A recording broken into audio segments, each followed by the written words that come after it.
arriving in Jim's boat. Another one not far behind. Good evening, Fred. Good evening, Mrs. Rock. Is that the boat? Yes, Oh dear. Already? You remembered everything. I think so. Lemons, slip soles, cream, eggs, tomatoes, and butter. That's all, wasn't it? That's right. So much to do. I don't know where to start. No maids till morning. And all these guests arriving today. Oh, calm down, Ethel. Everything's in ship shape now. Looks nice, don't it, Fred? Looks neat enough for me. Kind of bare, but rich folks like places bare, see. Rich folks is queer. And he was a queer sort of gentleman who's built the place. Spent a wicked lot of money on it, he did. And then gets tired of it and puts the whole thing up for sale. Beats me why the Owens wanted to buy it. Living on an island. Oh, come up with Ethel and take all that stuff out into the kitchen. They'll be here any minute now. Making that steep climb an excuse for a drink, I suppose. Like some others I know. That'd be young Jim. I'll be getting along. There's 2 gentlemen arriving by car, I understand. I shall want at least 5 loaves in the morning and 8 pints of milk, remember? Right. Don't forget the oil for the engine, Fred. I have to charge up tomorrow. I'll have the lights bring down. 'Twas held up on the railway. It's at the station now. I'll bring it across first thing tomorrow. Oh, and get back to the luggage, will you? Right. I forgot to give you the list of guests, Tom. Oh, thanks, old girl. Doesn't look a very classy waltz to me. Miss Claythorne. She'll probably be the secretary. I don't hold much with secretaries. Worse than hospital nurses. And them, giving themselves airs and graces and looking down on the servants. So stop grousing, Ethel, and cut along to that lovely, up-to-date, expensive kitchen of yours. Too many newfangled gadgets for my fancy. Let me get the door for you.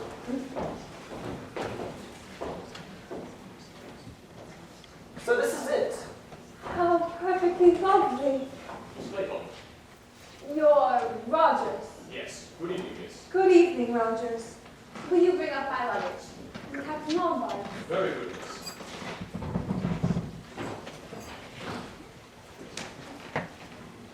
You've been here before. No, I've heard a lot about the place. From Mr. and Mrs. Owen. No, a pal of mine, old Johnny Brewer, built this place. It's a sad and poignant story. A love story? Yes, ma'am. The saddest of all. He was a wealthy old boy who fell in love with the famous Lily Logan, married her, bought this island, and built this place for her. Sounds most romantic. Poor Johnny. He thought by cutting her off from the rest of the world, without even a telephone as means of communication, he could hold her here. But of course, the fair Lily tied her ivory tower and escaped. Old Johnny went back to Wall Street, made a few more millions, and the place was sold. And here we are.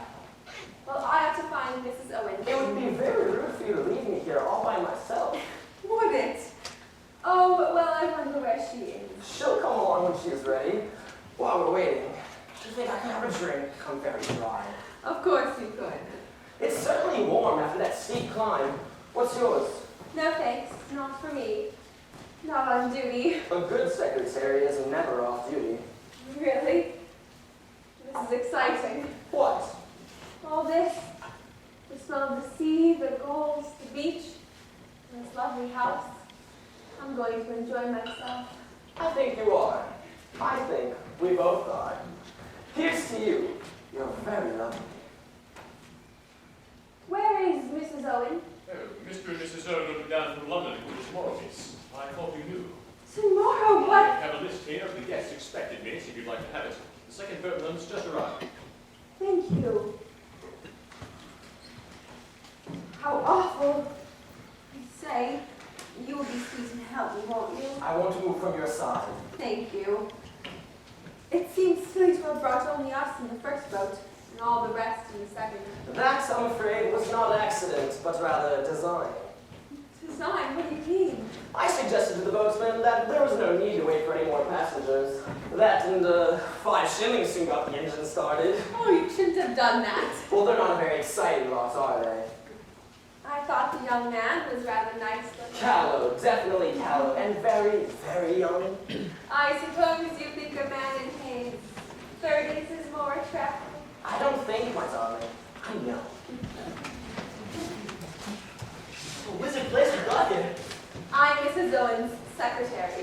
Mrs. Owen is vegetated lunch London, I'm afraid, and it won't be done until tomorrow. Oh, too bad. May I introduce Captain Lombard, Mr. Marston, Anthony Marston. Have a drink, sir? Oh, thank you. What will it be? Glass of sherry, whiskey and soda? Oh, whiskey, I think. Wonderful place you have here. I'm Mrs. Owen's secretary. Mrs. Owen has been detained in London, I'm afraid, and won't be done until tomorrow. Say when. Oh, wizard. How are you? My name's Lombard. Have a drink, Mr. Davis. Davis is the name. Mr. Davis? Mr. Marston. Pleased to meet you, Mr. Marston. How are you? Don't mind if I do, Mr. Lombard. Bit of a stiff climb up here, but whew, what a view and what a height. Reminds me of South Africa, this place. Does it? What part? Oh, Natal, Durban. You know? Really? Well, here's to temperance. Do you, know South Africa? No. That's where I come from. That's my natal state. Interesting country, I should think. Finest country in the world, sir. Gold, silver, diamonds, oranges. Everything a man could need. Talk about a land flowing with beer and skittles. How do you do? General Mackenzie, isn't it? I'm Mrs. Owen's secretary. Mrs. Owen has been detained in London, I'm afraid, and won't be done until tomorrow. May I introduce Captain Lombard, Mr. Marston, and Mr. Davis. Davis is the name. Whiskey and soda, sir? Thanks. In the service? Formerly in the King's African Rifles. To take from me in peacetime. I shot it. Is he? Why? Where is Mrs. Owen? Miss Brent, isn't it? I'm Mrs. Owen's secretary. Mrs. Owen has been detained in London, I'm afraid, And it's to be down until tomorrow. Indeed. Extraordinary. Did she miss the train? I expect so. Won't you have something? May I introduce Captain Lombard, General Mackenzie, Mr. Marston, I think you all met in the boat, and Mr. Davis. Davis is the name. May I take your case? Do let me get you a drink. A dry martini, a glass of sherry, whiskey and soda. I never touch alcohol. You never touch alcohol. I believe you know, young man, that you love to stand there on the wharf. I'm afraid, Miss Brent, I was to blame for that. I It wanted... seems to me much more extraordinary that Mrs. Owen will not be here to receive her guests. Perhaps she's the kind of person who can't help missing train. That's what I reckon she is. Not at all.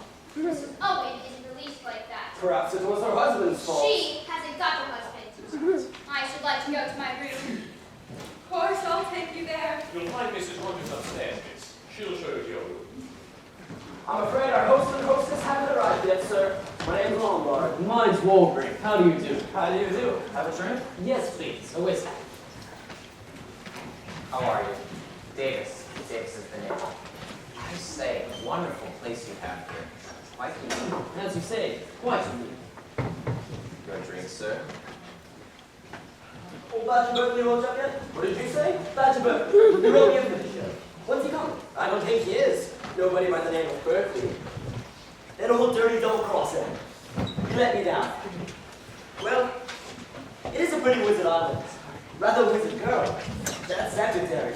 She ought to line things up a bit. I said, old fast, how about dress up for dinner this time? Let's go and explore. How wizard? Things are great. 6s and 7s, but the hour's not turning up. Oh, tricky one. I say, great place for a holiday, what? Aren't you going to sit down? Well, to tell you the truth, you seem to be in my chair. I'm sorry, I didn't realize you were one of the family. Well, it's not like that exactly. To tell you the truth, I've never been here before.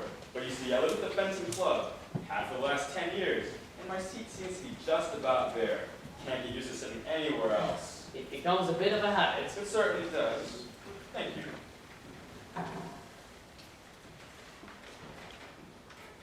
Well, it's not quite as comfortable as the club's, but it's a nice chair. To tell you the truth, I was a bit surprised when I received this invitation, having been to anything of the kind for well over 4 years. Very nice of them, I thought. Can I have your key, sir?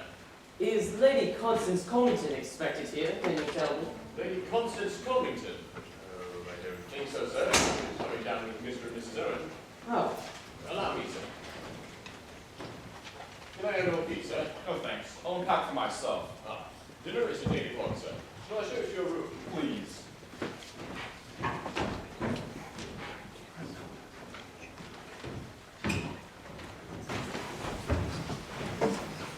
Here you are, sir. I'll call Rogers.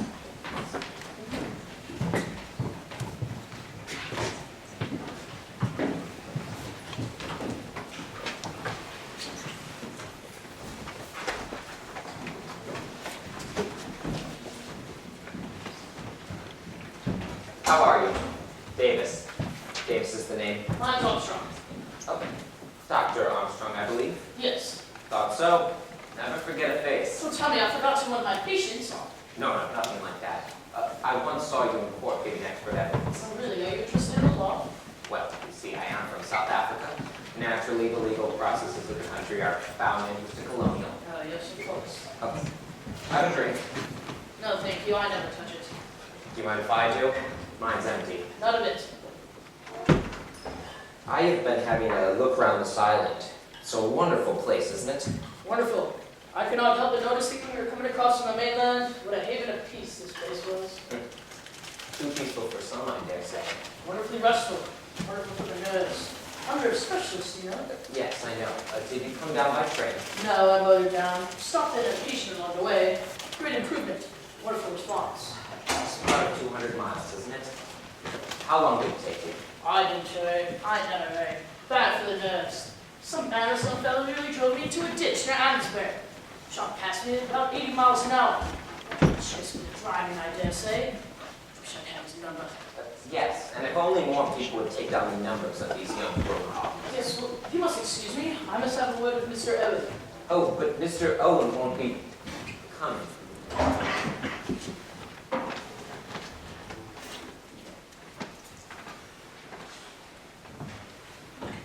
You right, sir? Yes. Take my hat, will you? Sir. Got a good place here. Oh, yes. Thank you, sir. Been here long? Just under a week, sir. Is that all? Yes, sir. Oh, well, I don't suppose you know much about the crowd that's here. No, sir. All old friends of the family. I couldn't really say, sir. Oh, well. Oh, Rogers. Yes, sir. Could you put a tray of sandwiches and a bottle of beer in my room at night? I get an appetite to see it. I'll see what I can do, sir. Rogers, I'll see you won't lose by it. Where's my room? I'll take you, sir. Very good. I can do with a wash and a brush up straight away.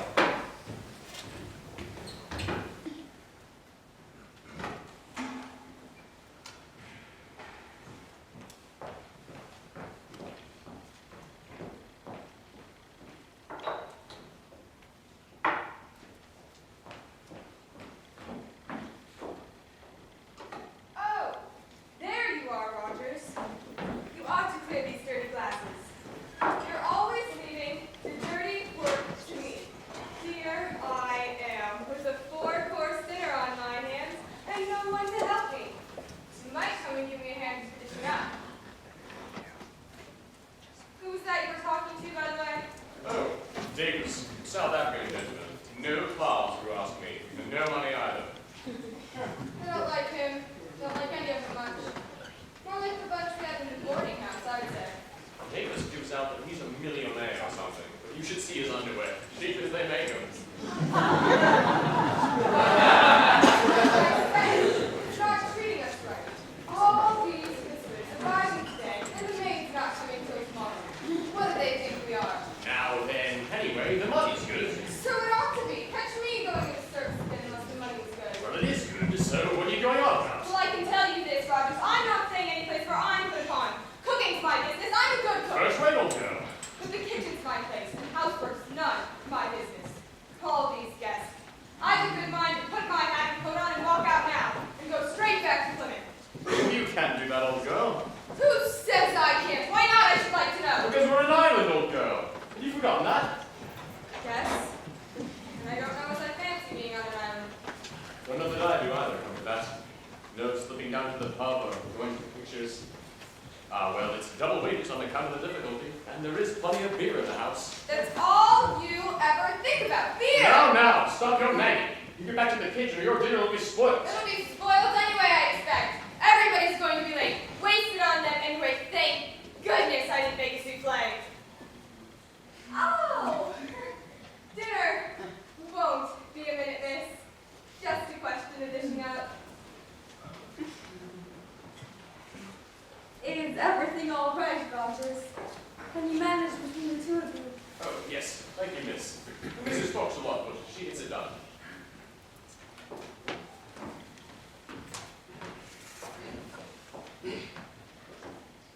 What a lovely evening.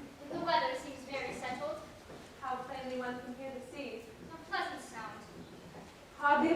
kind and deliciously warm. Not like England at all. I should have thought you might feel a little uncomfortable in that dress. Oh no. It's rather tight, isn't it? Oh, I don't think so. You'll excuse me, my dear, but you're a young girl and you've got your living to earn. Yes. A well-bred woman is not like her secretary to appear flashy. It looks, you know, as though you were trying to attract the attention of the opposite sex. And would you say I do attract them? That's beside the point. A girl who deliberately sets out to get the attention of men won't be likely to keep her job long. So that depends on who she's working for. Really, Miss Claythorne? Aren't you being a little unkind? Young people behave in the most disgusting fashion nowadays. Disgusting. Yes, low-backed evening dresses, lying half naked on beaches, all this so-called sunbathing, an excuse for immodest conduct. Nothing more. Familiarity, Christian names, drinking cocktails, and look at the young men nowadays. Decadent. Look at that young Marston. What good is he? And that Captain Lombard. What do you have to object to in Captain Lombard? I should say he was a man who led a very varied and interesting life. The man's an adventurer. All this younger generation is no good. No good at all. You don't like youth, I see. What do you mean? I was just remarking how you don't like young people. And is there any reason why I should, pray? Oh no. But it seems to me that you must miss an awful lot. You're very impertinent. I'm sorry, that's just what I think. The world will never improve itself until we step out in modesty. Quite pathological. What did you say? Nothing. What about the old boy? He looks rather like a tortoise, don't you think? All judges look like tortoises. They have that venomous way of darting their heads in and out. Mr. Justice Wargrave is no exception. I hadn't realized he was a judge. Oh yes, probably been responsible for sending more innocent people to their deaths than anyone else in England. Hello, you. Have you two met? Dr. Armstrong, Miss Claythorne. Armstrong and I have just decided at the old boy. Yes, I heard you. And so did he, I think. Sir Lawrence, Miss Brent, isn't it? I have something to ask you. Will you come out here?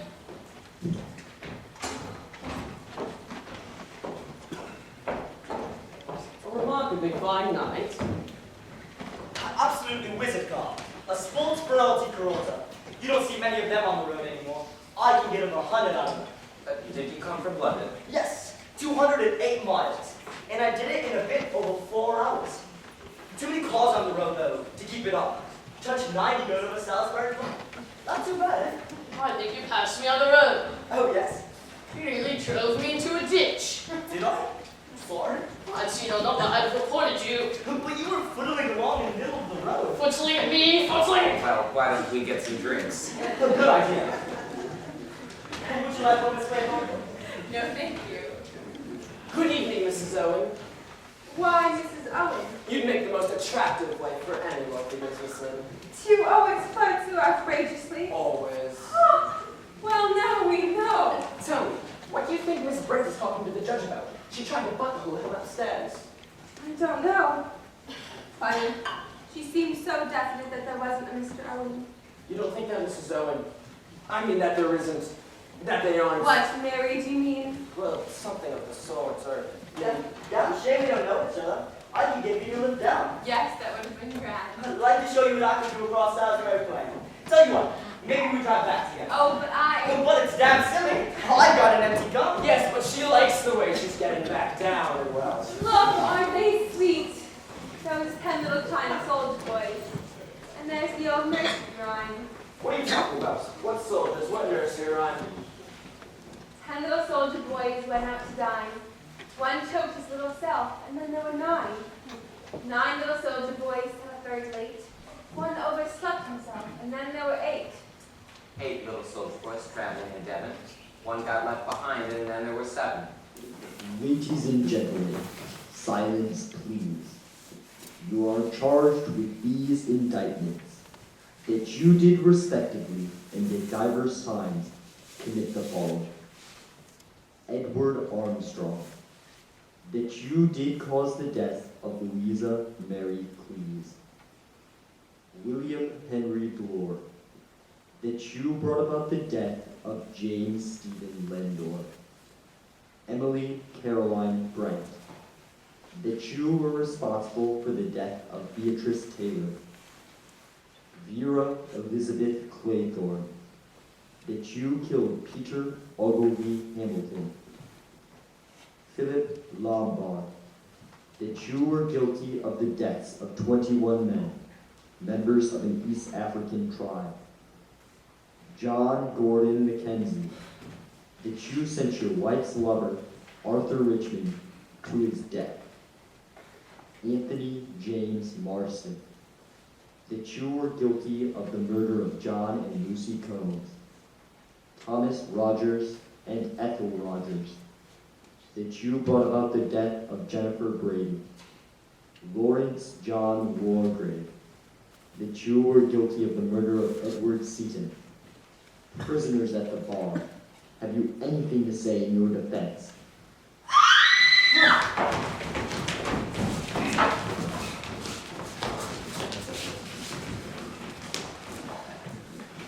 She'll be all right. She's fainted, that's all. She'll be around in a minute. Get some brandy. Rogers, get some brandy. Who was that speaking? It sounded... What's going on here? What kind of practical joke was that? Where the devil did that voice come from? Here we are. You are charged with these Turn it off! indictments. Turn it off! It's horrible. Disgraceful and heartless practical joke. So you think it's a joke, do you? What else could you do? At the moment, I am not yet prepared to give an opinion. Who the devil turned it on though? Instead of going. We must inquire into that. Oh, dear me. Oh, dear me. Allow me, madam. Allow me, sir. If I speak to it. Ethel, it's all right. You hear me? Please let me go. You'll be all right now, Mrs. Rogers. Just an acid jam. Did I faint, sir? Yes. It was the voice. The awful voice, like a judgment. Where's the brandy? Oh, Drink this, Mrs. Rogers.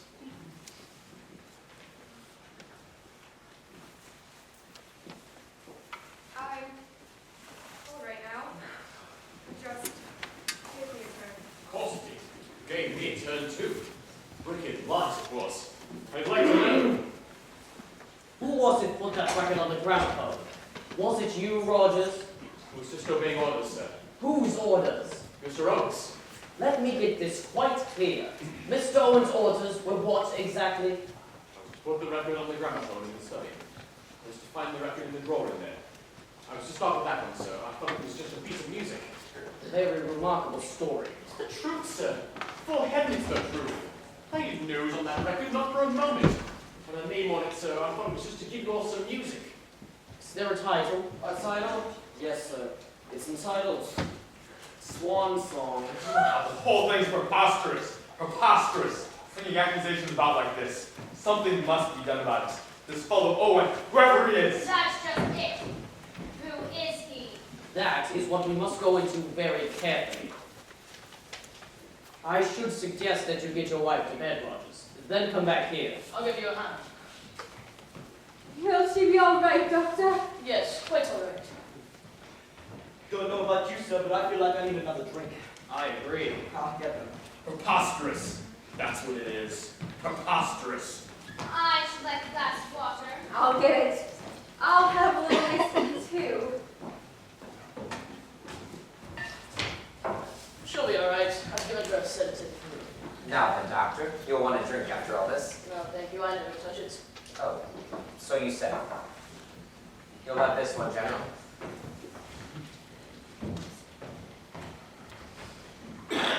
Now then, Rogers, we must get to the bottom of this. Tell us what you know about Mr. Owen.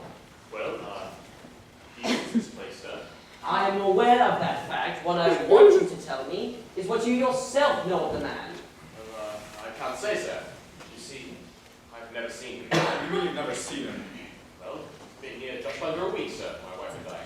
We were engaged by letter to a registry office, the Regina in Lily. But that's a high-class firm. We can check on it. Have you got the letter? Letter engaging us. Yes, sir. Go on with your story. Well, we arrived here, like the letter said, on the 4th. Everything was in order. Plenty of food in stock, and everything was very nice. We just needed dusting that. What next? Well, nothing, sir. Well, that is, we received orders to prepare the rooms for our house party. 8. Then, yesterday, by the morning post, we received another note saying that Mr. and Mrs. Owen might be detained. And if so, we was to do the best we could, and gave instructions about dinner and putting on the gramophone inside. Here it is, sir.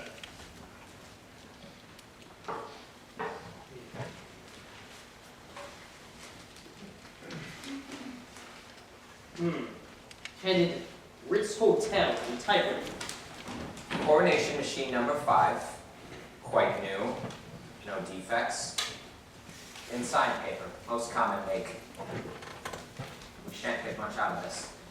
We might try it for fingerprints, but it's been handled too much. Quite the little detective. Got some fancy Christian names, hasn't he? Ulrich Norman Owen. What a mouthful.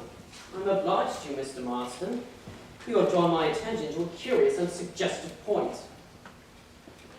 I think the time has come for all of us to pool our information. It would be well for everyone to come forward with all the information they have regarding our unknown host. For you're all his guests. I think it would be profitable if each of us were to explain exactly how that came about. There's something very peculiar about all this. I received a letter with a signature that was not very easy to read. It purported to be from a woman whom I met at a certain summer resort 2 or 3 years ago. I took the name to be Ogden. I'm quite certain that I have never met or become friendly with anyone with the name of Owen. Have you got the letter, Miss Brent? Yes, I will fetch it for you. Miss Claythorne? I never actually met Mrs. Owen. I wanted a holiday post, and I applied to a secretarial agency, Miss Grenfell's in London. I was offered this post and accepted. You were never interviewed by your prospective employer? No. This is the letter.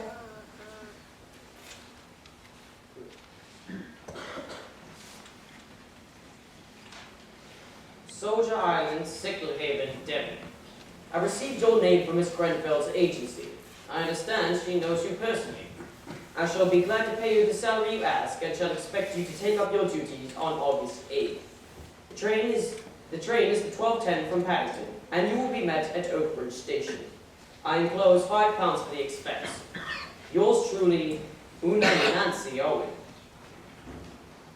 Mr. Marston. Don't actually know the Owens. Got a walk from the column line. Badge Berkeley. Told me to roll up here. Surprised me a bit because I had an idea the old works had gone in Norway. Haven't gotten one. What about you, Dr. Armstrong? In the circumstances, I may admit that my visit here was professional. Mr. Owen wrote to me saying that he was worried about his wife's health, the nerves to be precise. He therefore wanted her to be examined without being alarmed. So my visit here is regarded as that of an ordinary guest. You had no previous acquaintance with the family, No. but you had no hesitation in obeying the summons. A colleague of mine was mentioned and hence what he suggested. I was due for a holiday anyway.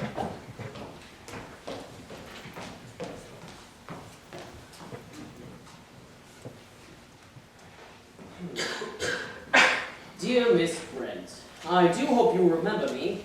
We were together at Belhaven Guest House in August, some years ago, and we seem to have so much in common. I'm starting a guest house of my own on an island off the coast of Devon. I think there is really an opening for a place where there is good plain English cooking and a nice old-fashioned type of person. None of this nudity and gramophones half the night. I shall be very glad if you could see a way to spending your summer holiday on Soldier Island, as my guest, of course. I suggest August 8th, 12:40 from Paddington to Oakbridge. Yours sincerely, U.N. Yes, the signature is slightly ambiguous. I like the nudity touch. Here is my own decoy letter, written to me by an old friend of mine, Lady Constance Comington.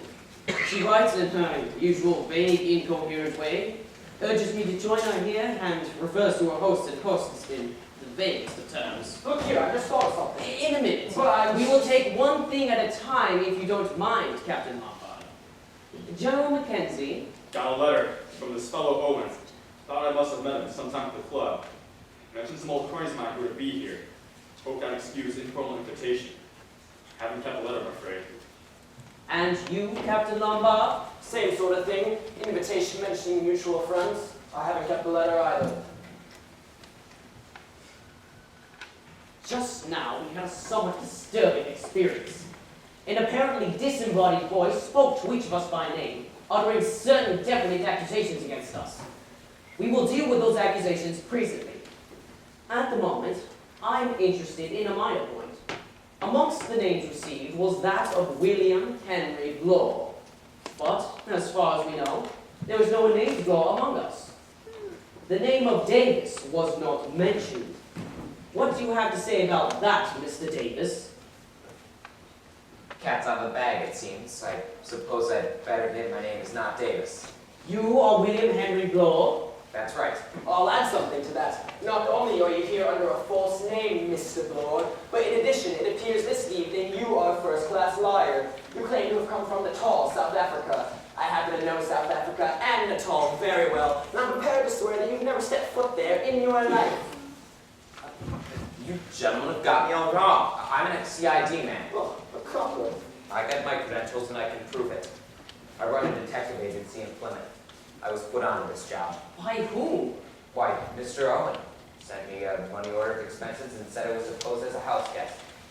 He gave me a list of all your names and said I was to keep an eye on all of you. Any reason given? Said Mrs. Owen had some valuable jewels. Mrs. Owen, my foot. I don't believe there's any such person. Your conclusions are, I think, justified.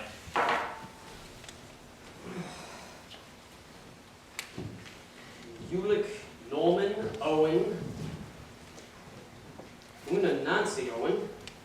Each time, that is to say, UN Owen.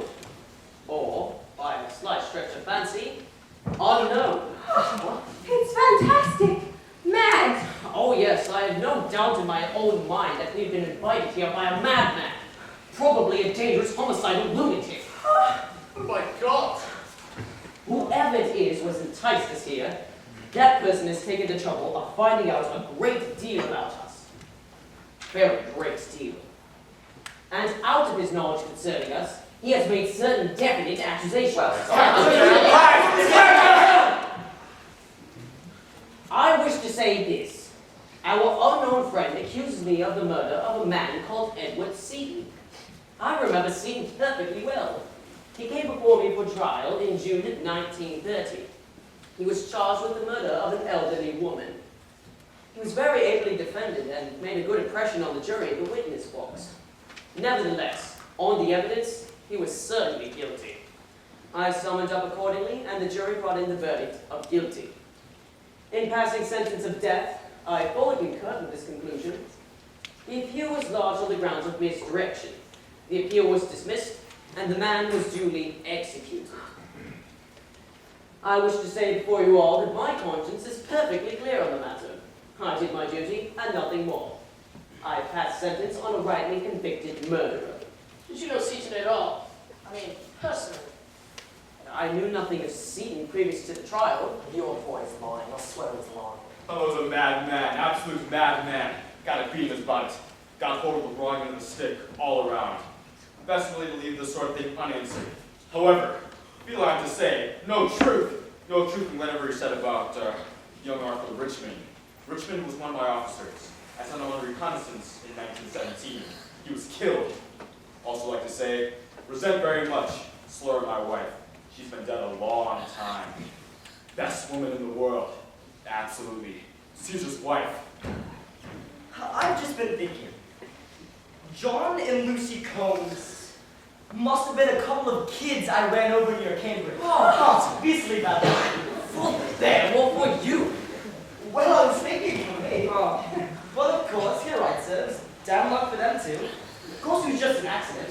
They ran into some cottage or other. I had my license suspended for a year. Oh, beastly nuisance. Speeding's all wrong. All wrong. Young men like you are a danger to this community. I can help. Just an accident. If I might have a word, sir. Go ahead, Rogers. There was a mention, sir, of me and Mrs. Rogers, and of Miss Jennifer Brady. That wasn't a word of truth in it, sir. You were with Miss Brady when she died. She was always in poor health, sir. Always from the moment we came to her. There was a storm, sir, the night she died. We tried to get a doctor to her. I went to her on foot, but we got there too late. We done everything possible for her, sir. Devoted to her work. Anyone would tell you the same. Never a word said against us. Never a word. Came into a nice little something after her death, I suppose, didn't you? Miss Brady left us a legacy in recognition of our faithful service. And why not? I should like to know. What about you, Bloor? What about me? Your name was on the list. I I know. Lender, you mean? That was London and commercial bank robbery. I remember the name, though it didn't come before me. Lender was convicted on your evidence. You were the police officer in charge of the case. I was, my lord. Lender got penal servitude for life and died a year later in Dartmoor. He was a delicate man. He was a crook. It was him put the night watchman out.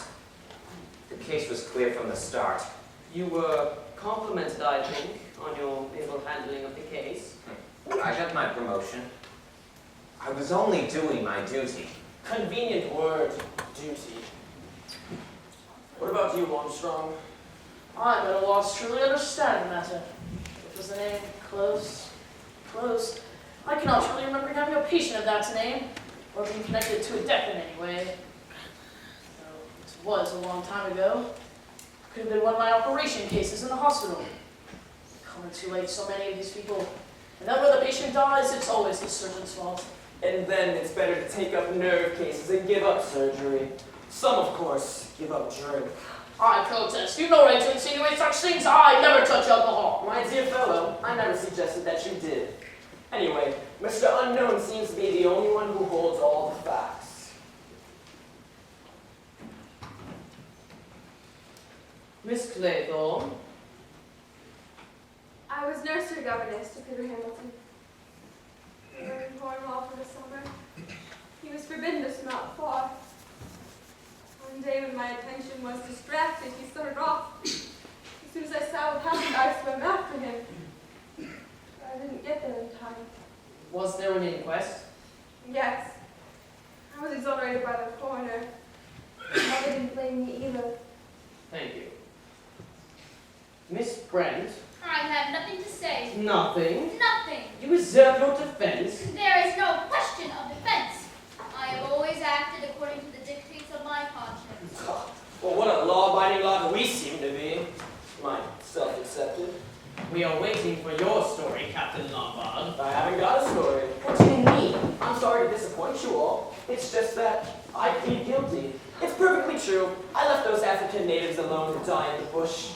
Matter of self-preservation. You abandoned your men? Not quite the act of a proper gentleman, I'm afraid. But then again, self-preservation is a man's first duty. Our inquiry rests there. Now, Rogers, who else is there on this island besides ourselves and you and your wife? No, nobody, sir. Nobody at all. You're sure of that? Very sure, sir. Thank you. Don't go, Rogers. I am not yet clear as to the intention of our unknown host in getting us to assemble here. But in my opinion, he's not sane in the accepted sense of the word. He may be dangerous. In my opinion, it would be well for us to leave this place as soon as possible. I suggest we leave here tonight. You'll pardon me, sir, but there's no boat on the island. No boat at all? No, sir. What? Friend Archie brings the milk, the bread, the post, and the papers. There's no telephone either, sir. A bit unsporting, but ought to ferret out the mystery before we go. Whole thing's like a detective story. Positively thrilling. In my time of life, I have no desire for thrills. But the legal life's narrowing. I'm off for crime. Here's to it.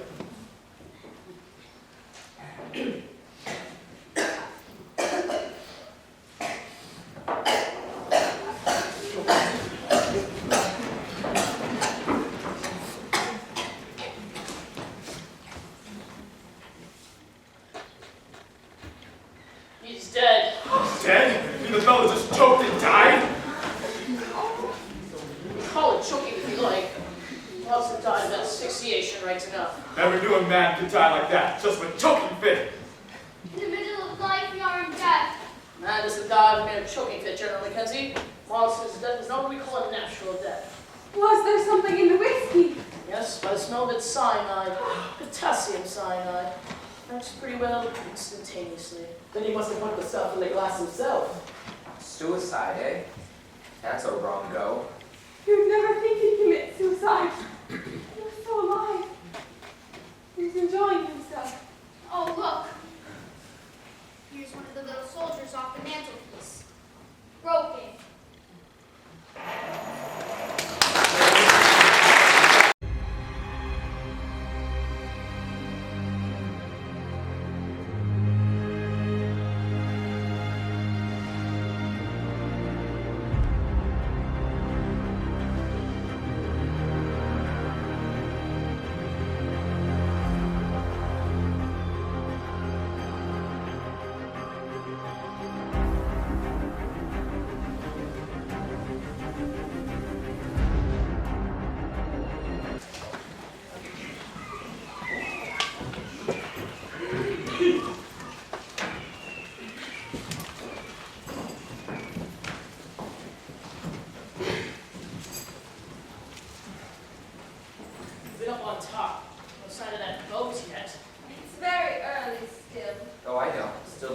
brings the milk and the bread and all that. But I should have thought he got here before this.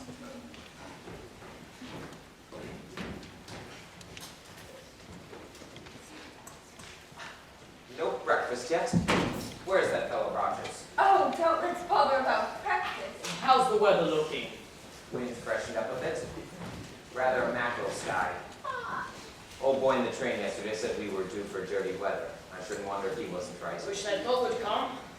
The sooner we get off this island, the better. It's absurd not keeping our boats on the island.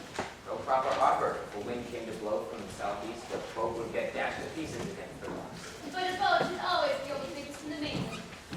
No, Miss Brent, that's just what it wouldn't. Are you saying we should be cut off from the land? Yes. From now on, tin stuff, ribena, and condensed milk till the gale has blown itself out. But you needn't worry that he's only a bit jockey.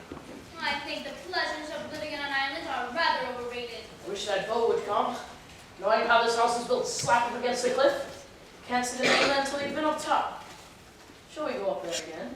It's no use, Doctor. A watch pipe never boils.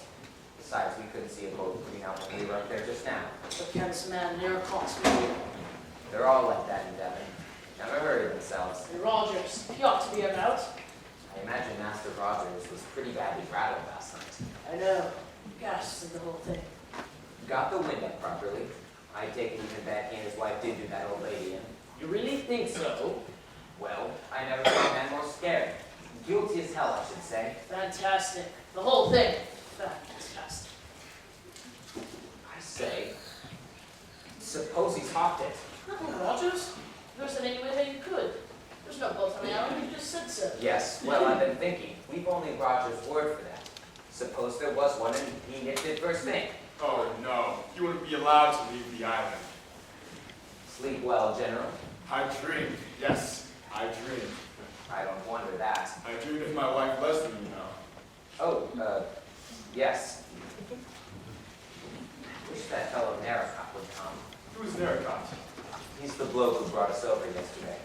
Was it only yesterday? Yes, I feel that way too.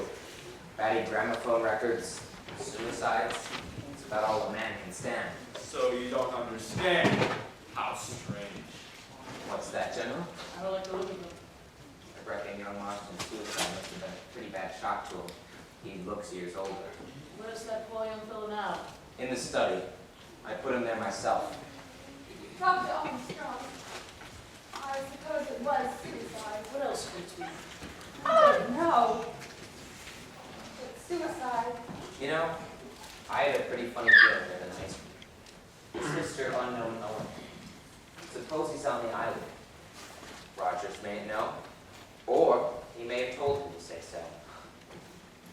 Pretty nasty thought, isn't it?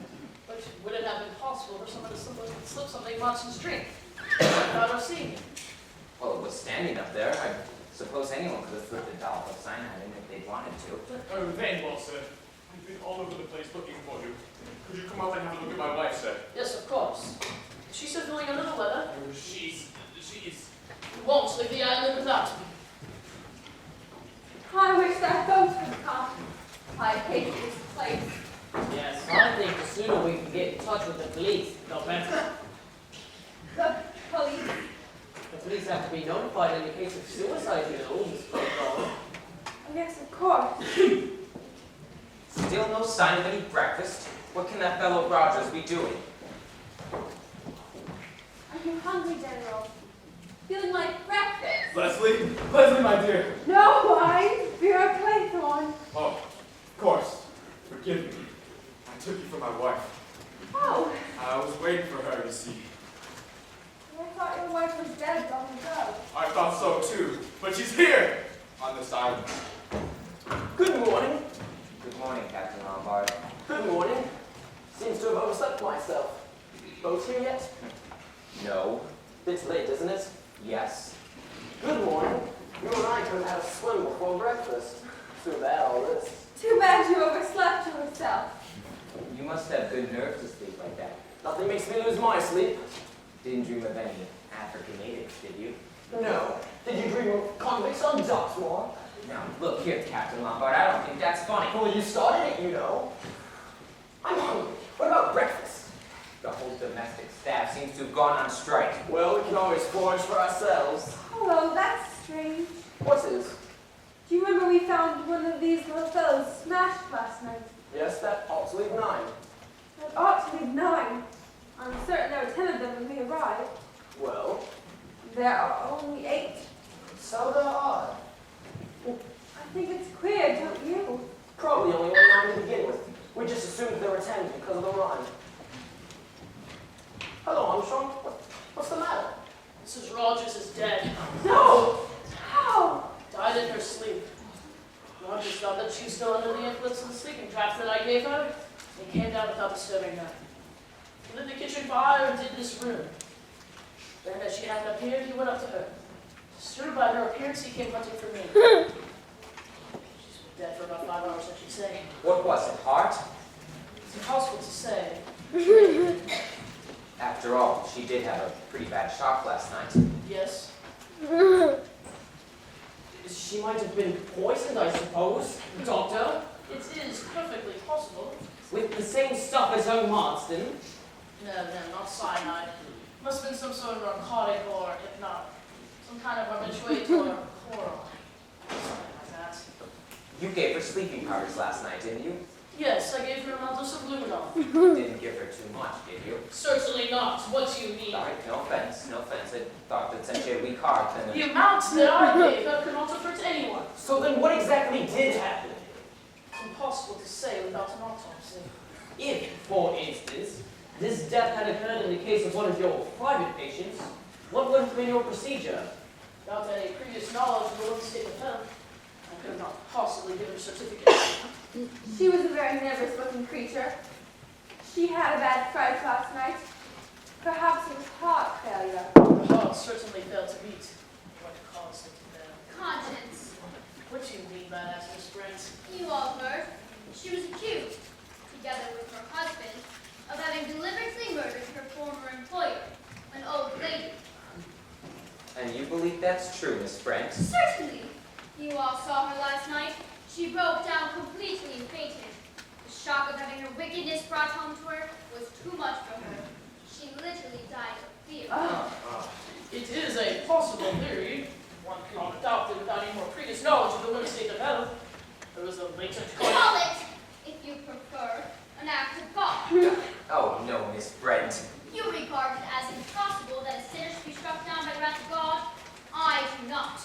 My dear lady, in my experience of ill-doing, Providence leaves the work of conviction and chastisement to us mortals, and the process is often fraught with difficulties. There are no shortcuts. Let's be practical. What did the woman have to eat and drink last night before she went to bed? nothing. Nothing at all, not a cup of tea or a glass of water. I'll bet she had a cup of tea, that sort always does. Roger assures me that she had nothing at all. He might say so. So then that's your idea? Well, why not? You heard the accusations last night. What if they're true? Miss Brent thinks they are, for one. Rogers and his missus did that old lady in, and they're feeling quite safe and happy about it. Happy. Well, they know there's no immediate danger to them. Then last night some lunatic goes and spills beans. What happens? It's the woman cracks, goes to pieces. Did you see him hanging around her last night while she was coming to? That all husbandly solicitude. Not on your sweet life. He was like a cat on hot bricks. And that's the position. They've done a murder and got away with it. But it's all going to be raked up again now. It's the woman who will give the show away. She hadn't got the nerve to brazen it out. She's a living danger to her husband. And him? He's all right. He'll go online till the cows come home. But he can't be sure of her. So what does he do? He drops a nice little dollop of cyanide into a nice cup of tea. And when she's had it, he washes up the cup and saucer and tells the doctor she ain't had nothing. Oh no, that's impossible. A man wouldn't do that. Not to his wife. You'd be surprised, Miss Claythorne, what some husbands would do. Excuse me, miss. I'm getting on with breakfast. I'm not much of a hands to cook, I'm afraid. It's lunch that's worrying me. Cold-tongued and gentle can be satisfactory. I could also manage some corn potatoes, and there's tin fruit and cheese and biscuits. That will be fine, Roger. Lunch? We shan't be here for lunch. When the hell's that boat going? Mr. Lord! Pardon me, sir, but the boat won't be coming. What? Fred Yarncock. He's always sleep before 8. Is there anything else I can do for you, miss? No, thank you, Rogers.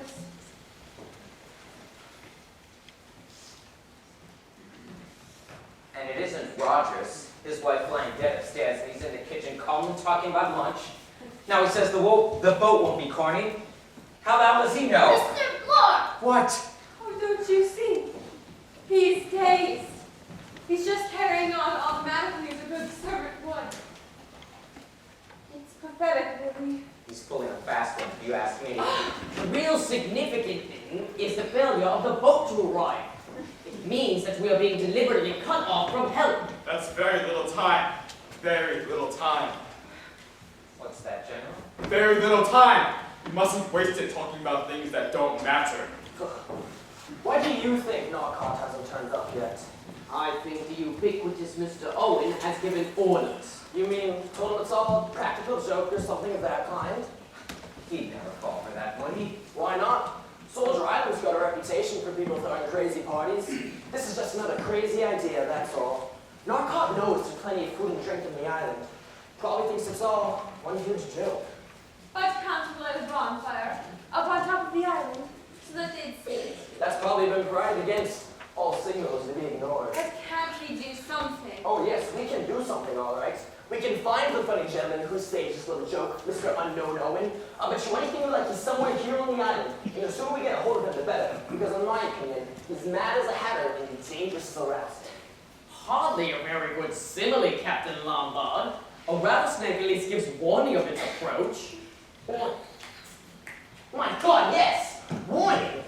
That's our warning! 10 little soldier boys. There were 10 of us at the Narcot point, weren't there? 10 little soldier boys going out to dine. One choked his little self, and then there were 9. Watson choked himself, didn't he? And then 9 little soldier boys sat up very late. One overslept himself. Overslept himself? That last bit seems to fit Mrs. Rogers rather well, wouldn't you say? You don't think?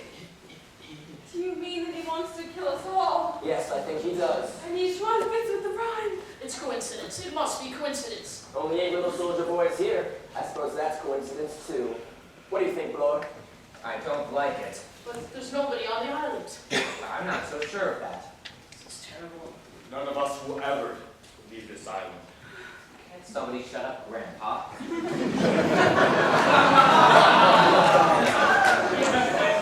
Certainly you agree with me, Sir Lawrence.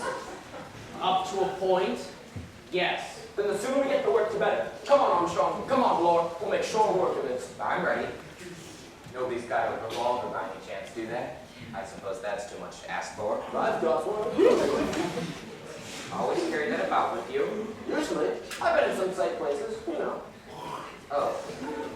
Well, you've probably never been in a tighter situation than you are now. There's a homicidal maniac on this island. He's probably got a whole arsenal. And he'll use it, too. Maybe you're on there, Lord. Many homicidal maniacs are quiet, unassuming people. Delightful fellows. Never understand that there was anything wrong with them. If this Mr. Unknown Owen turns out to be one of that kind, we'll leave him to look after. Now, I say that we split up. You take the house and we'll take the island. Right. House got it easy. No sliding panels or secret passages. Oh, see he doesn't get you before you get him. Don't worry. You two had better stick together. Remember, one got left behind. Come on, Armstrong. Very energetic young man, that Captain Lombard. Don't you think he's right? If someone is hiding on the island, they'll be bound to find him. It's practically bare rock. I think this problem needs brains to solve it, rather than brawn. Where are you going? I'm going outside to sit in the sun and think, my dear young lady.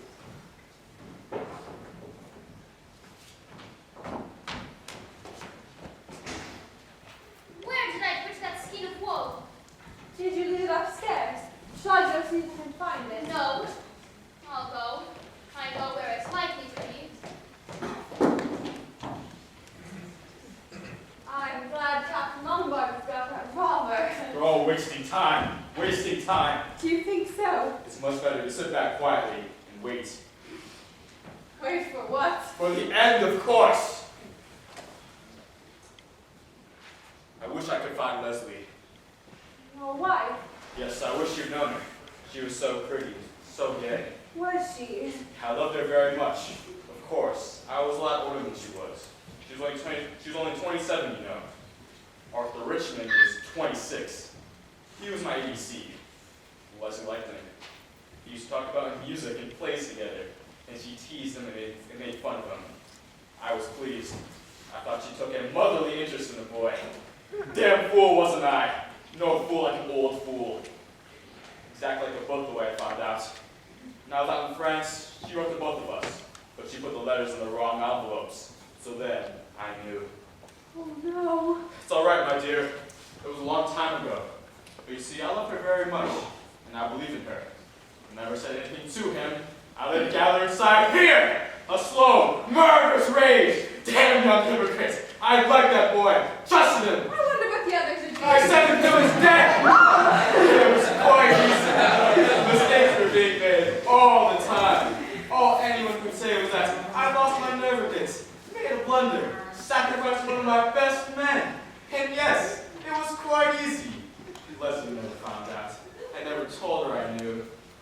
We went on as usual, but somehow nothing was quite real anymore. She died of pneumonia.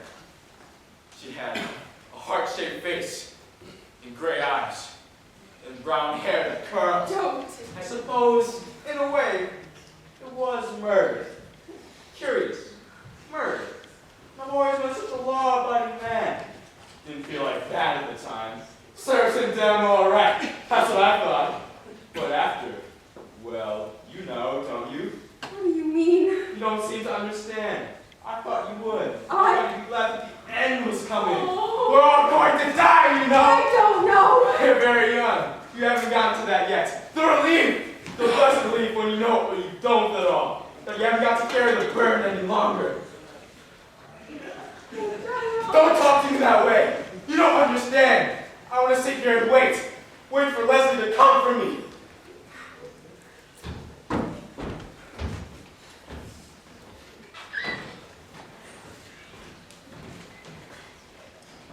I'm frightened.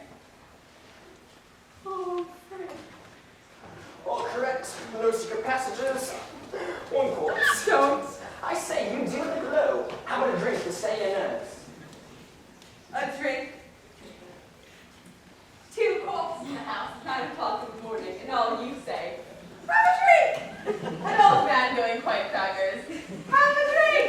10 people accused of murder. That's all right. Just have a drink. Everything's fine, so long as you can have a All drink. right, all right. Stay mercy. Oh, you! You're nothing but a waster, an adventurer. You make me tired. I say, you're bet up. What's the matter, my sweet? I am not your sweet. I'm sorry, I rather thought you were. Well, you can think again. Come now. You know you don't really feel like that. We've got something in common, you and I. Rogues and murderers can't fall out. Rogues and murderers. So you don't like company of rogues and murderers, and you won't have a drink. I'll go and finish searching. I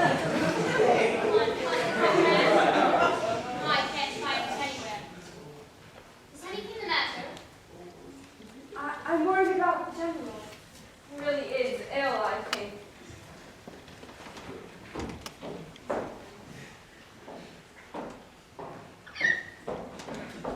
Looking out for the boat, General.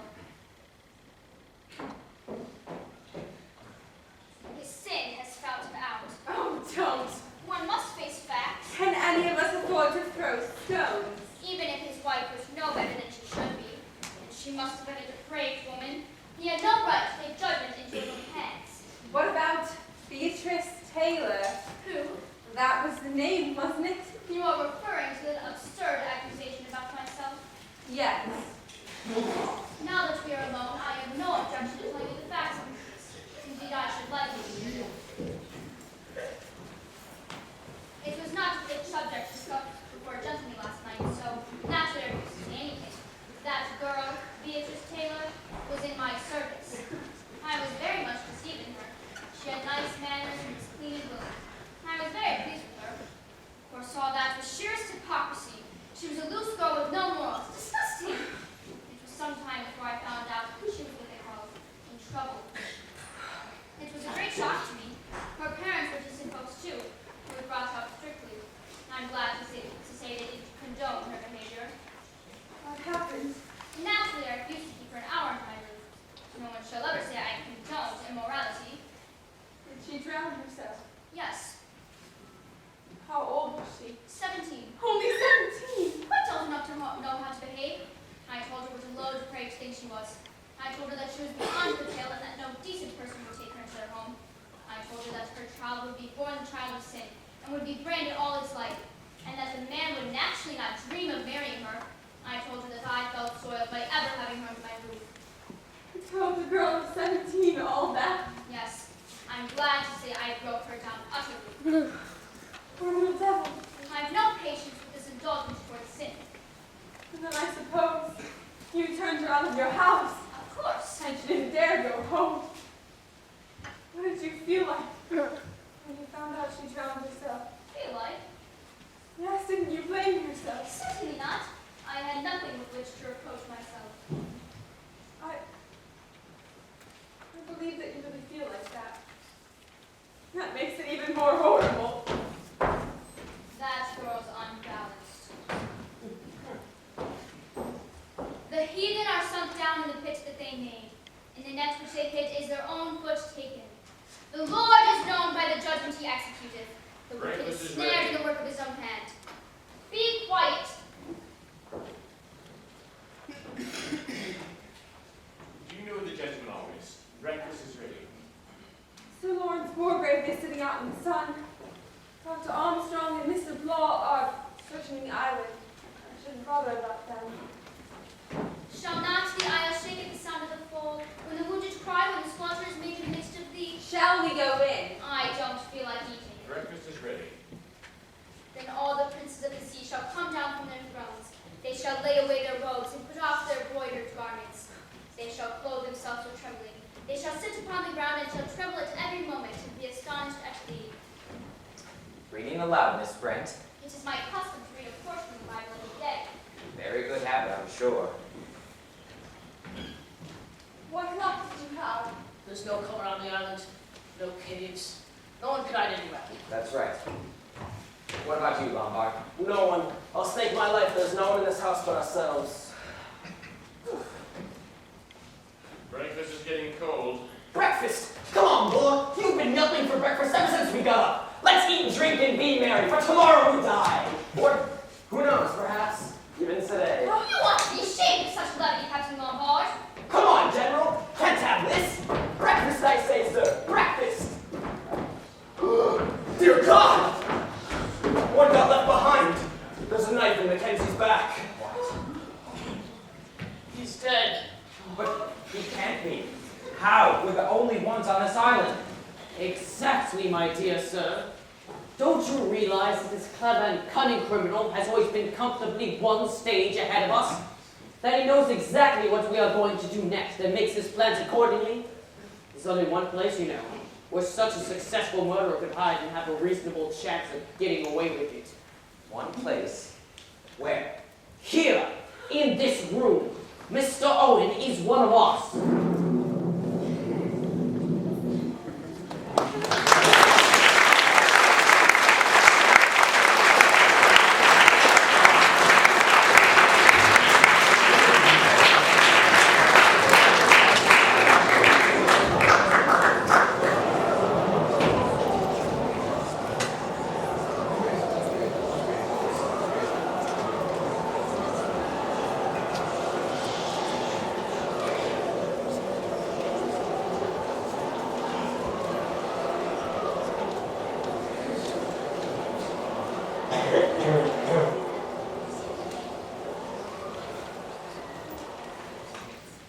Sir Lawrence, Well, Mr. Bloor, I wanted to get you alone.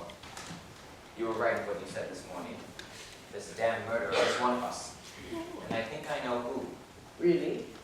Ever hear the Lizzie Borden case? In America, old couple killed in the middle of the morning with an axe. Only person who could have done it was their daughter, a respectable, middle-aged spinster. Incredible. So incredible, they acquitted her. But they never found any other explanation. So, Your answer is Miss Emily Brent? I tell you, that woman is mad as a hatter. Religious mad. We must keep an eye on her. Really? I had formed the impression that your suspicions were in a different quarter. Yes, well, I've changed my mind. And I'll tell you why. She's not scared. She's the only one who isn't. Hush. We've made coffee. It's terribly cold in here. Hard to believe when you think of what a beautiful day it was this morning. Are Captain Lombard and Rogers still out? Yes, no boat will put out in this. Miss Brent, Allow me. I'm glad you insisted on our going to lunch. And drinking some brandy with it. I feel better. The court always adjourns for lunch. All the same, it's horrible. It seems as though it can't be true. What are we going to do about it? We must hold an informal court of inquiry. We may at least be able to eliminate some innocent people. You haven't got a hunch of any kind, have you, Miss Claythorne? If Miss Claythorne suspects one of us three, that is rather an awkward question. I'm sure it isn't any of you.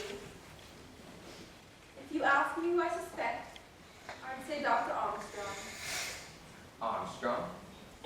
Yes, because don't you see? He had far and away the best chance to kill Mrs. Rogers. Terribly easy for him as a doctor to give her an overdose of sleeping stuff. Yes, well, someone else gave her brandy, remember? Her husband had a good opportunity of administering the drug. It isn't Rogers. He hasn't got the brains to fix this stunt, nor the money. Besides, you can see he's scared stiff. Oh my God, it's something like a storm out there. Oh, it's only you. Who did you think it was? Beatrice Taylor. Eh? Not a hope of rescue until this guy's down. Is that coffee? Good. I'm taking and drinking coffee now, you see. Such restraint in the face of danger is nothing short of heroic. I do not, of course, profess to be a weather prophet, but I should say that it is very unlikely a boat could reach us, even if it knew our plight, in under 24 hours. Even if the wind drops, the sea still has to go down. You're awfully wet. Is anyone a good swimmer? Would it be possible to swim back to the mainland? It's over a mile. And in this sea, you'd be dashed in the rocks and drowned. Drowned. Drowned in the pond. I beg your pardon, Miss Brent. After dinner nap. It's terribly cold in here. I could light a fire if you like, miss. That would be a good idea, Rogers. Very sound scheme, Rogers. Oh, excuse me, but does anybody know what's become of the top bathroom curtain? Really, Rogers, are you going bats too? The bathroom curtain. Yes, sir. Scarlet oil silk. It's missing. Has anybody seen a scarlet oil silk curtain? No good, I'm afraid, Rogers. Oh, it doesn't matter, sir. It's just it was odd. Everything on this island is odd. Get some sticks and a few knobs of coal and get a nice fire going. I wonder if he would like some hot coffee while he's off the bet. Rogers! Rogers! What's become of Armstrong? He went to his room to rest. I suppose somebody's probably batted him down by now. I expect he had the good sense to bolt his door. It won't be so easy now that we're all on guard. I advise you, Mr. Blow, not to be too confident. I should like shortly to propose certain measures of safety, which I think we should all adopt. Against whom? Against each other. We are all in grave danger. Of the 10 people who came to this island, 3 are definitely above suspicion. That leaves 7 of us. 7 little soldier boys. One of whom is a bogus little soldier boy. Exactly. Yes, well, in spite of what Miss Claythorne said this morning, I believe that you, Sir Lawrence, and Dr. Armstrong are above suspicion. She's a well-known doctor, and you're known all over England. Mr. Blow, that proves nothing at all. Judges have gone mad before now. So have doctors. So have policemen. Here, here. Well, does he want some coffee? He'd rather make himself a nice cup of tea. What about Dr. Armstrong? Do you suppose we'd ought to take him up a cup? I should take it up if you like. I'll take it. I want to change. Yes, you ought to. You'll catch cold. I think Dr. Armstrong might prefer to see me. He might not admit you, Captain Lombard, Might be afraid of your revolver. Ah, yes, the revolver. I want a word with you about that. Do go and change. What were you going to say? I want to know why you brought a revolver down here and what is supposed to be a little social visit. You do you? I've led a rather adventurous life. I've gotten into the habit of taking a revolver with me. I've been in a bit of a jam once or twice. It's a very pleasant feeling having a gun handy. Wouldn't you agree? We don't carry that. Now, I want the truth about this revolver. What a damn suspicious fellow you are, Thor. I know a fishy story when I hear one. About that revolver, I'd like to hear what you've got to say. Ugh. Well, I got a letter asking me to come here as a guest of Mr. and Mrs. Owen. It'd be worth my while. The writer said he'd heard I got a good reputation being a good man in a tight place. There may be some danger, but I'd be quite all right if I had my eyes open. I'd never fall for that. Well, I did. I was bored. God, how bored I was back in this tame country. It was a very intriguing proposition, you must admit. Too vague for my liking. That was the whole charm. It aroused my curiosity. Curiosity killed the cat. Yes, quite. Do go and change, please. I'm going, my sweets, I'm going.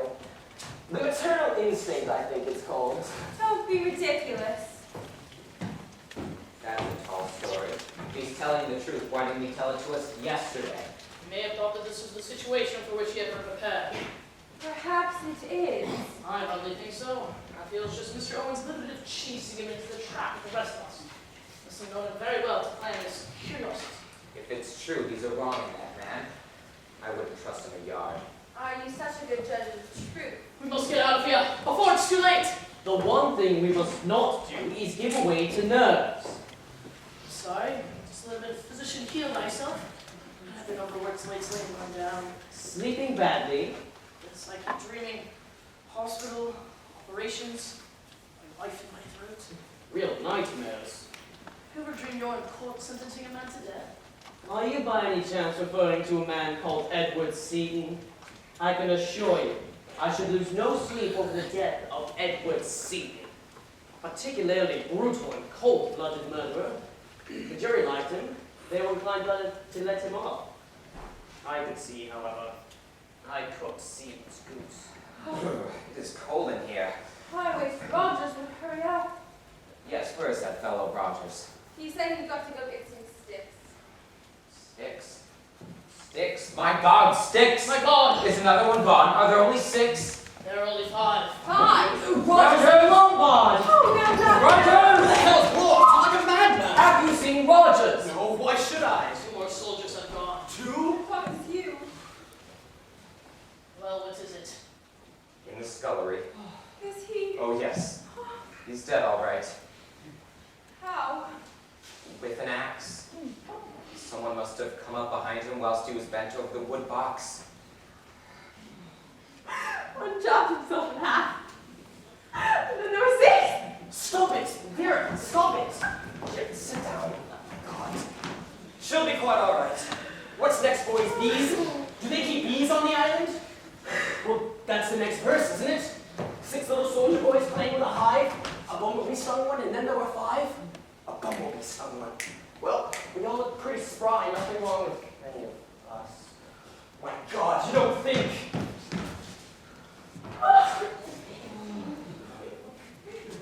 A hypodermic syringe. The modern feasting. Well, she was sitting there. One of us. One of us. Which of us?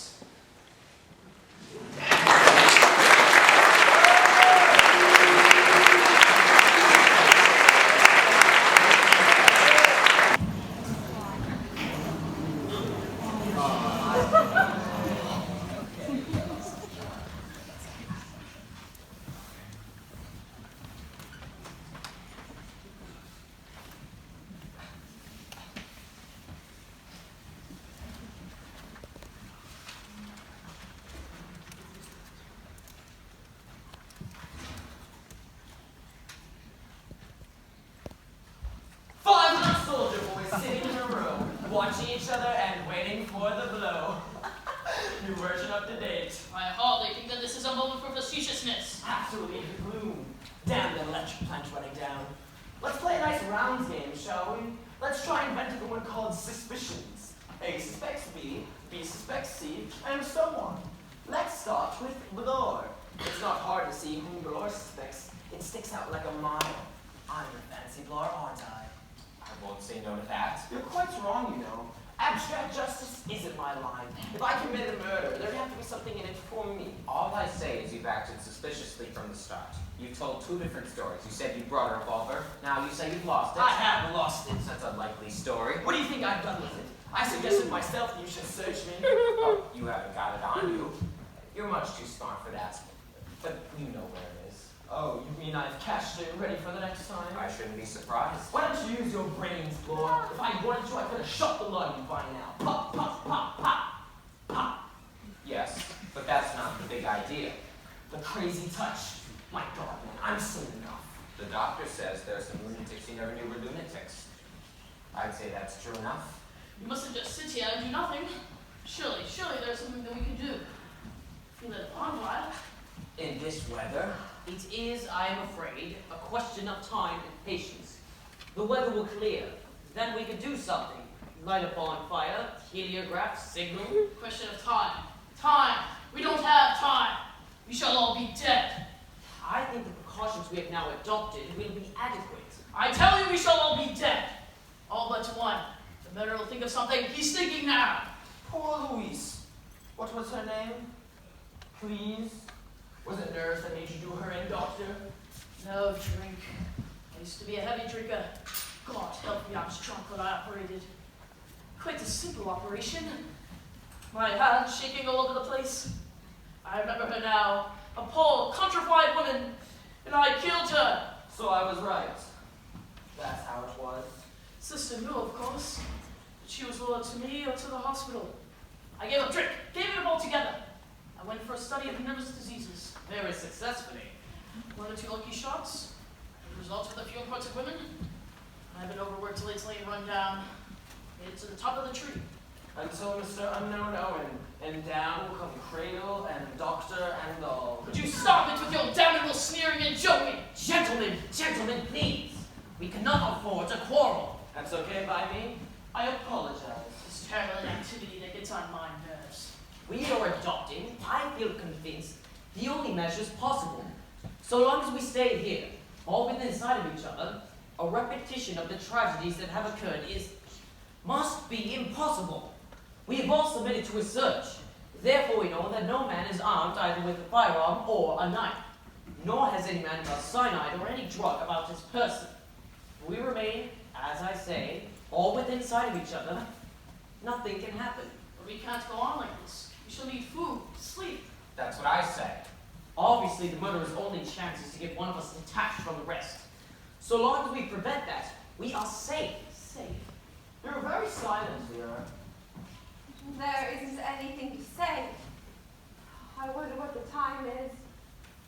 It's this awful waiting. Waiting for the hours to go by, and yet when they may be your last.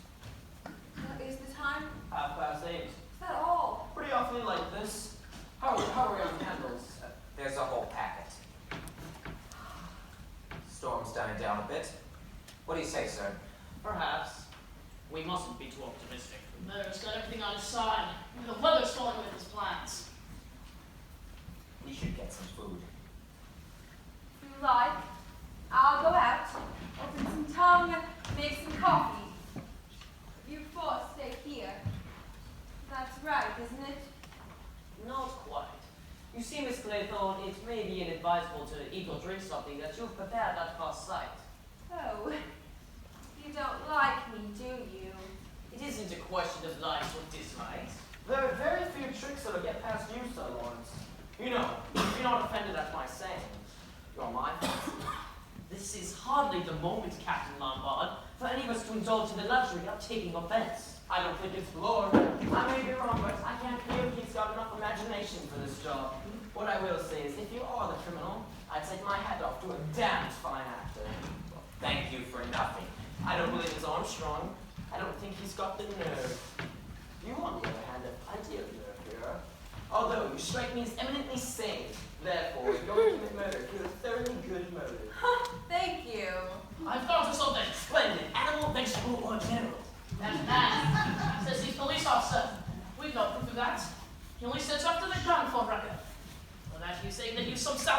millionaire. Maybe the police officer is another impersonation. What do we know about him? Nothing at all. He's a policeman, all right. Look at his feet. That is enough on you, Captain Lombard. Well, now we know where we are. Oh, by the way, Dr. Armstrong. Miss Clayton suspects you. Oh, yes. Haven't you seen her shoot you a dirty look from time to time? It all works out quite prettily. I suspect Sir Lawrence. Lawrence suspects me. Armstrong suspects Bloor. What about you, sir? Quite early in the day, I formed a certain conclusion. It seemed to me that everything that had occurred pointed quite unmistakably to one person. I'm still of that same opinion. Which one? Well, no, I think it would be inadvisable to mention that person's name at the present time. Inadvisable in the public interest? Exactly. What about the food idea? No, let's stay here. We're safe here. I can't say I'm hungry.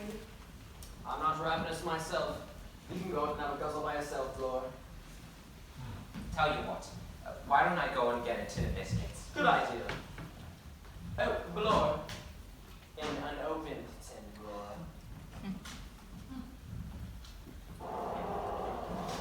It's only the wind making the curtains rattle. I wonder what's happened to that curtain.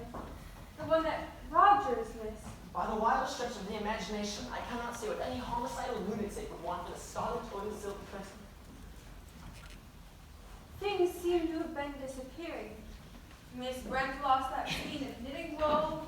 So, the murderer, whoever he or she is a kleptomaniac too. How does it go? Fine little soldier boy. Going in for law, one got to chancery. In Chancery? How could that apply? Unless, of course. Exactly, my dear young lady. That's why I'm sitting right here. Ah, but I'm casting you for the role of murderer, not victim. The term can apply to a boxer. Maybe we'll start a free fight. That seems to let you out, my dear. It's that awful rhyme. It keeps going round and round in my head. I think I'll remember it till I die. Mr. Bloor's a long time. I expect the big bad wolf has gotten him by now. I have asked you once before to try and restrain your rather peculiar sense of humor, Captain Lombard. Sorry, sir. Seems to be a form of nervousness. Put your hands up. Search him.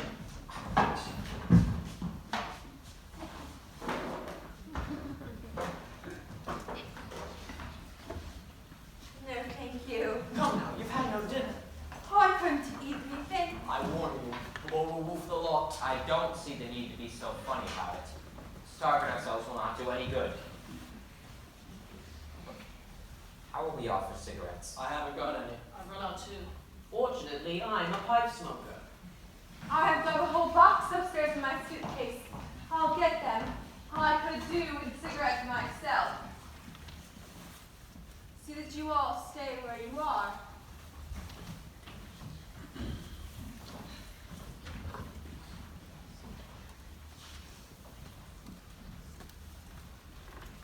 Not bad, these biscuits. What are they, cheese?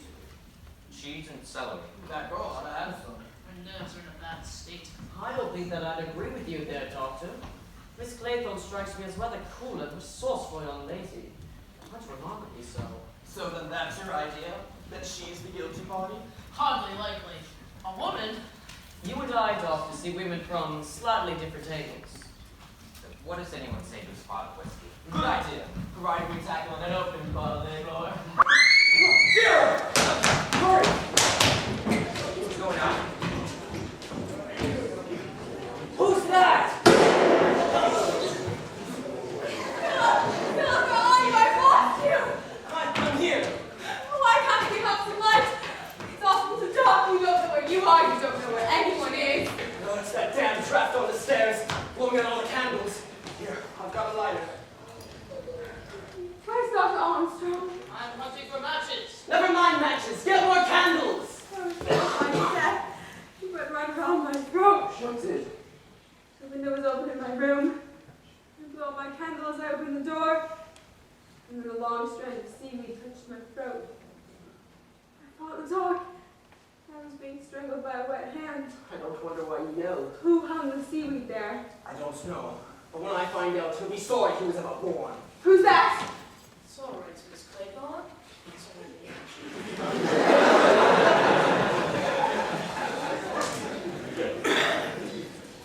Here we are. Who fired that shot? I don't know. It's Gaston Elvis. Is everything all right?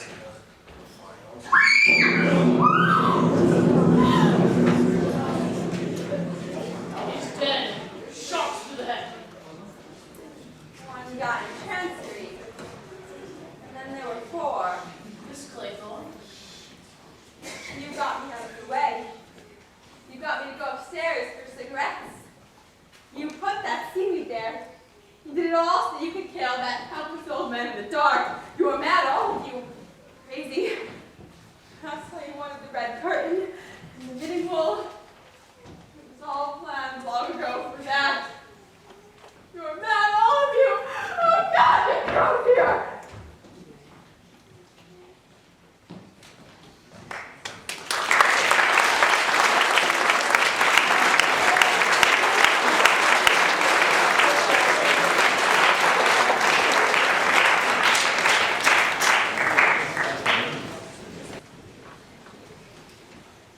Three little soldier boys sitting in the row, thinking as they guzzle, who's the next to go? Oh, Philip. It's all right, Miss Clayton. I don't mind joking on my stomach. I must say I was hungry. But all the same, I don't think I shall ever fancy tin tongue again. I was wanting that meal. I feel a new man. We've been nearly 24 hours without food. That does lower the morale. Somehow in the daylight, everything seems different. You mustn't forget, there's a dangerous homicidal lunatic somewhere loose on this island. Why is it one doesn't feel jittery about it anymore? Perhaps it's because now we know without any possible doubt who it is, eh, Bloor? That's right. It was the uncertainty before, looking around, wondering which. I said all along it was Dr. Armstrong. You did, my sweet, you did. Until you went completely bats and suspected us all. Does seem rather silly in the light of day. Very silly. Allowing it is Armstrong. What's happened to him? We know what he wants us to think has happened to him. What exactly did you find? One shoe, just one shoe, sitting prettily on the cliff edge. Inference, Dr. Armstrong has gone completely off his onion and committed suicide. All very circumstantial. Even down to the last little China soldier boy being knocked off the mantle. That does seem to be rather overdoing it. I don't think a man would think of doing that if he was going to drown himself. Quite so, but we're fairly certain he didn't drown himself, though he had to make it appear as if he were the 7th victim, all according to plan. Suppose he really is dead. I'm a bit suspicious of death without bodies. How extraordinary. To think there are 5 dead bodies in there and we've been eating tinned tongue. The delightful feminine disregard for the facts. There are 6 dead bodies, and they are not all in there. Oh, no, she's right. There are only 5. What about Mrs. Rogers? I counted her. Look here. Marston, 1. Mrs. Rogers, 2. General Mackenzie, 3. Rogers, 4. Emily Brent, 5. Wargrave, 6. 7, 8, 9. Armstrong, 10. That's right, old boy. Sorry. I say, wouldn't it be an idea if we got Mrs. Rogers down here and shoved her in the morgue, too? I'm a detective, not an undertaker. For heaven's sake, stop talking about bodies. The point is Armstrong murdered them. We ought to have realized it was Armstrong straight away. How do you think he got a hold of your revolver? Hadn't the slightest idea. Tell me exactly what happened in the night. Well, last night after you threw a fit of hysterics, we decided it was time to go to bed. So we went to bed and locked ourselves in our rooms. About an hour later, I heard someone pass by my door. That's when I came out and tapped on Bloor's door. He was there, all right. Then I went to Armstrong's room. It was empty. That's when I tapped on your door and told you to sit tight, whatever happened. Then I came down here. The window on the balcony was open. My revolver was lying just beside it. But why in the devil should he chuck that revolver away? Don't ask me. Either an accident or he's crazy. Where do you think he is? Lurking somewhere, waiting to have a crack at one of us. We ought to search the house.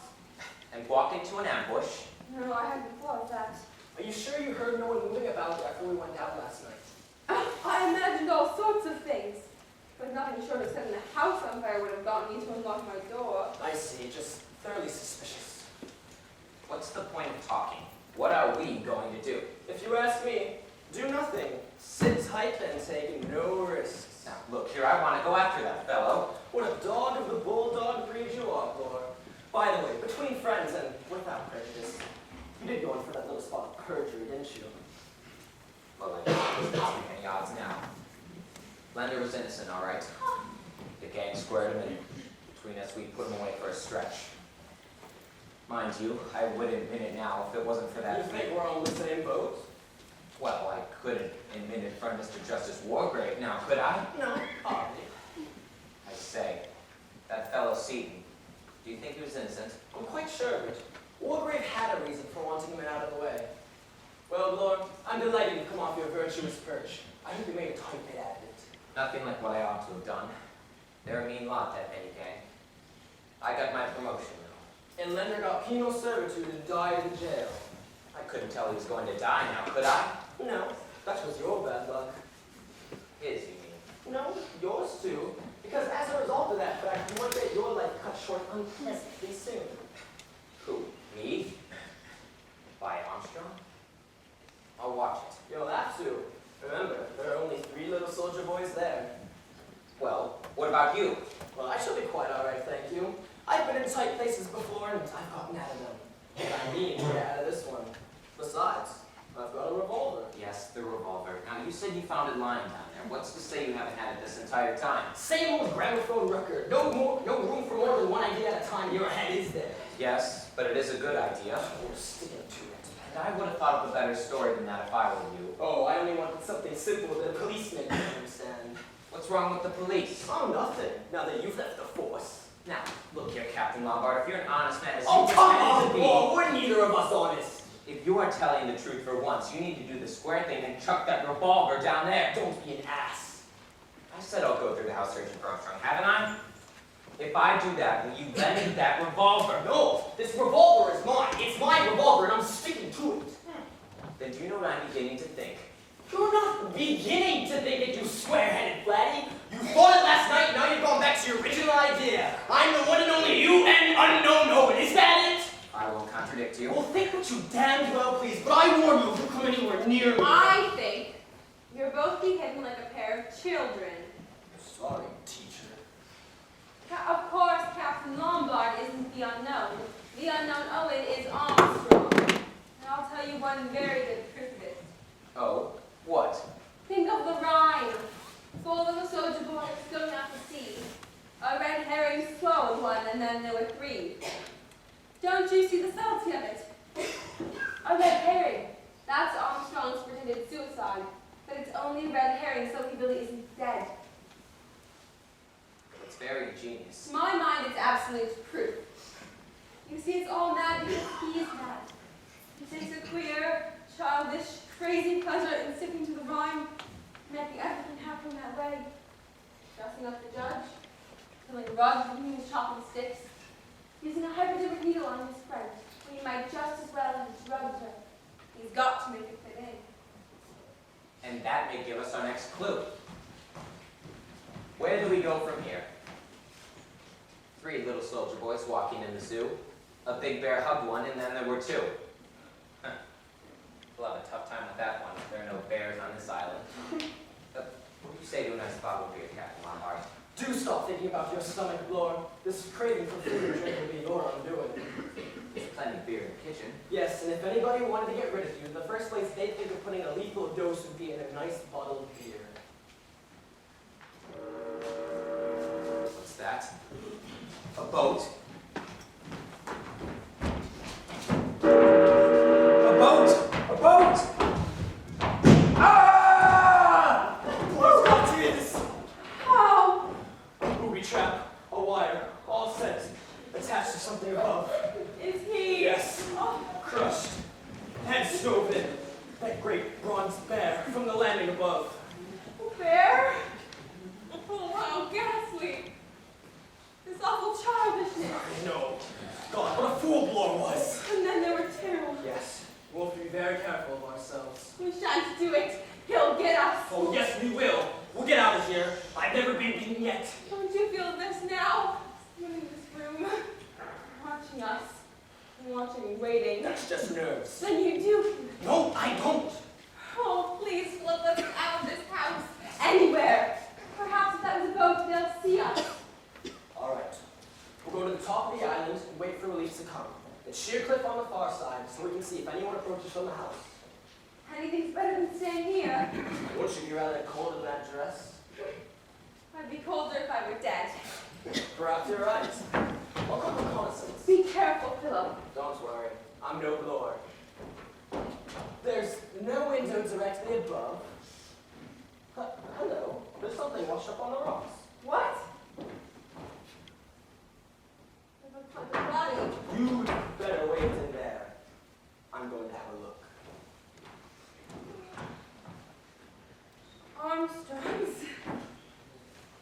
Armstrong's body.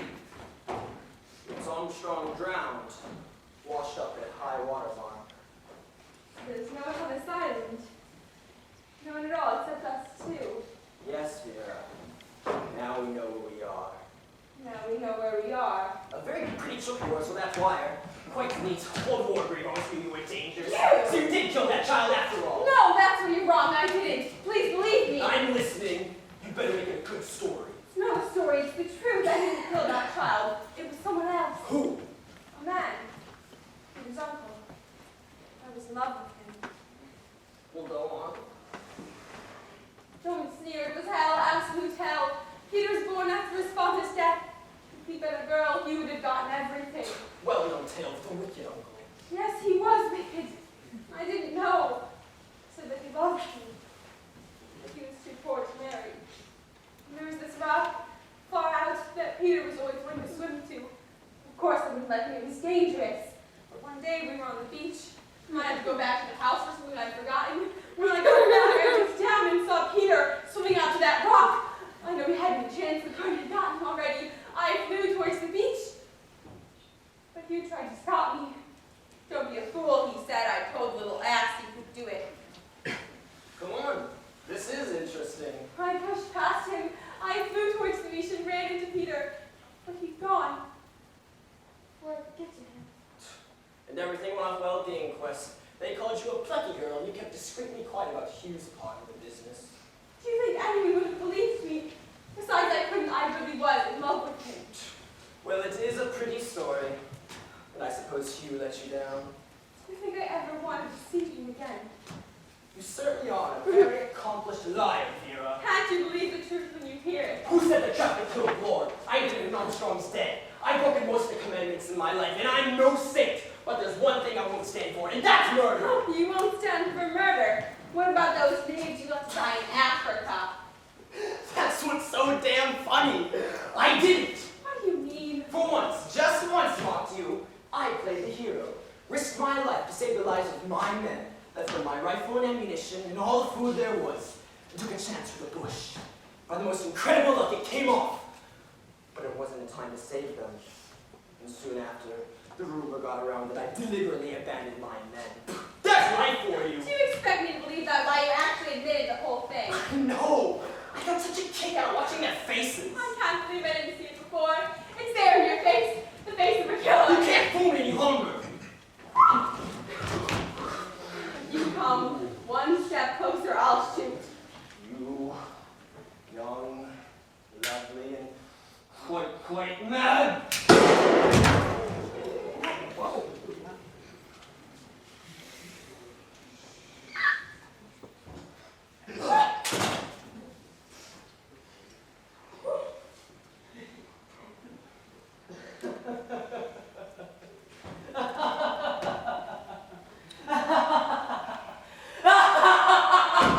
It's all come true! My 10 little soldiers' plan! My rhyme! Silence in the court! If there is any more noise, I shall have the court cleared! It's all right, my dear, it's all right. Don't be frightened. This is a court of justice. You'll get justice here. You thought I was a ghost. You thought I was dead. Armstrong said I was dead. That was the clever part of my plan. Said we'd trap the murderer. We'd fix my supposed death so I should be free to spy upon the guilty one. He thought it an excellent plan. Came out that night to meet me by the cliff without any suspicion. I set him over with a push. So easily. He swallowed my red herring all right. You know, Vera Claythorne, all my life I wanted to take life. Yes, to take it! I've had to get what enjoyment I could out of sentencing the guilty to death. I always enjoyed that, but it wasn't enough. I wanted to do it myself, with my own hands. But I am the judge of the High Court. I've got a sense of justice. As between our Lord the King and the prisoner at the bar, will true deliverance make? Guilty, my lord? Yes, guilty. You were all guilty, you know, but the law couldn't touch you. So I had to take the law into my own hands. Into my own hands! Silence in the court! Anthony Marston first, Mrs. Rogers next, Barbatone in the brandy, Mackenzie stabbed, got Rogers with an axe when he was chopping sticks. Joe Beverly Brent's coffee so she wouldn't feel the hypodermic. Booby trapped for Blore. Blore was a fool. I always knew it would be easy to get Blore. Returning that revolver with a clever touch made the end interesting. I knew you two would suspect each other in the end. The question was who'd win out. I banked on you, my dear, the female of the species.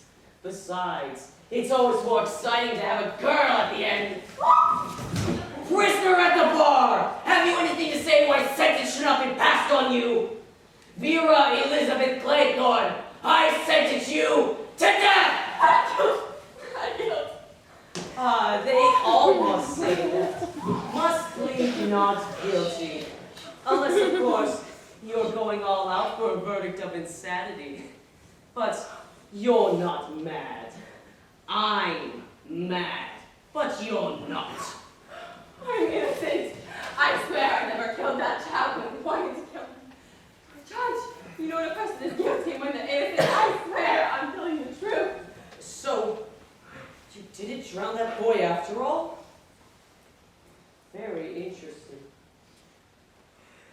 But it doesn't matter much now, does it? I can't spoil my lovely ride! My 10 little soldier boys! You're the last one! One little soldier boy left all alone! He went and hanged himself! I must have my hanging! My hanging!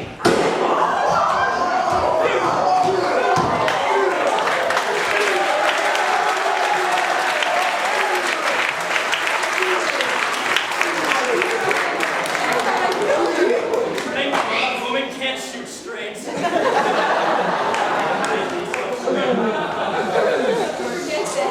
Oh, yes, you will. You know, there's another ending to that 10 little soldier boy's rhyme. One little soldier boy left all alone. He got married, and then he went on.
charged with these indictments.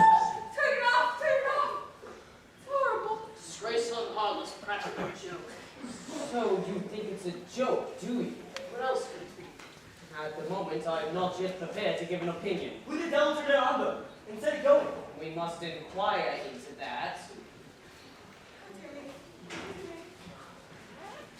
Excuse me.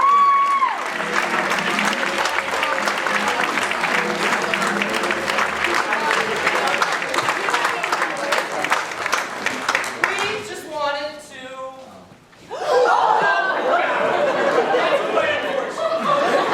Basically, we just wanted to recognize our directors, Mr. Davis and Mr. Manuel, because they almost never get like any recognition for this in front of the audience, at least. Because I think Mr. Manuel just doesn't like it, honestly. We love him, and we love to show our appreciation. So, thank you, Mr. Manuel, and thank you, Mr. Davis.